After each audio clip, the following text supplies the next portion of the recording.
Hey guys, मैं हूँ पुल और आज हम मार्वल के नए शो अगाथा ऑल अलोंग का रिव्यू करेंगे मेरे कलीग उल्फ के साथ। इस वेंसडे को अगाथा ऑल अलोंग के पहले 2 एपिसोड डिज्नी प्लस हॉटस्टार पर एयर हुए, पर हमने पायरेटेड वर्जन ही देखा बजट इश्यूज के चलते। वैसे देखा जाए तो कुछ खास जरूरत और हाइप तो नहीं है इस शो की, पर वांडा विजन के हिट जाने पर ये लालची मार्वल वाले हमें उसका स्पिन ऑफ दे रहे हैं। मैं और आप सेम पेज पर रहे, इसलिए मेरे सहयोगी उल्फ आपको अगाथा ऑल अलोंग के पहले 2 एपिसोड का रिकैप देंगे। उल्फ शुरू करना बहन के लोड़े, कितने क्यों देने पड़ेगी तुझे। तो हमारी प्यारी अगाथा वेस्टव्यू में एक डिटेक्टिव के बतौर एक मर्डर केस पर काम कर रही होती है और उस केस को सॉल्व करने के लिए सबूत ढूंढ रही होती है। Spoiler alert. पर तभी हमें पता चलता है कि अगाथा वांडा की मैजिक में कैद है और ये सब मर्डर और उसकी स्टोरी लाइन उसके दिमाग में चल रही थी। और एक बात, वांडा ने उससे उसकी सारी पावर छीन ली है। और इस सब में हमें एक लड़का दिखाया जाता है जो अगाथा के साथ किसी तो रास्ते पर चलना चाहता है और उनका ऐसा मानना है कि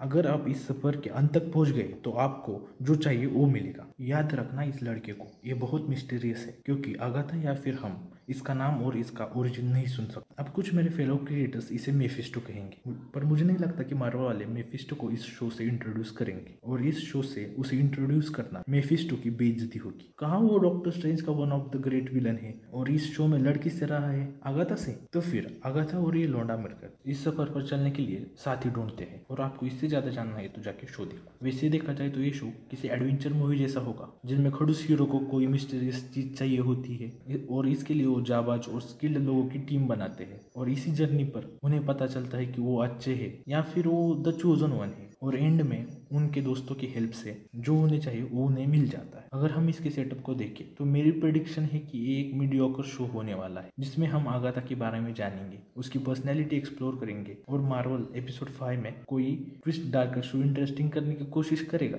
पर मैं उनके पिछले शोज देखने के बाद इससे कोई ज्यादा उम्मीद नहीं रखने वाला। शो के सारे एक्टर्स की एक्टिंग टॉप नॉच है, स्पेशली जिस तरह कैथरीन हान ने अगाथा को प्ले किया है वो हमें अगाथा के सारे इमोशंस परफेक्टली दिखाती है। सिनेमेटोग्राफी और बाकी के सारे technical aspect on the point है। यार डिज्नी की प्रोडक्शन है, इतना तो हम एक्सपेक्ट कर ही सकते हैं। और अगर इस शो की स्टोरी एंड तक अच्छी रहेगी तो शायद ये मार्वल की दूसरी वांडा विजन बन सकती। मैं इस सीरीज को हाईली रिकमेंड तो नहीं करूंगा, पर टाइम हो और कुछ super hero related happy upbeat drama देखना हो तो इसे आप ट्राई कर सकते हो। आज के लिए इतना ही। अगर आपने पूरा वीडियो देखा है और आपको ये पसंद आया है तो सब्सक्राइब क्या तुम्हारा बाप करेगा, दबा दो बटन। बाय।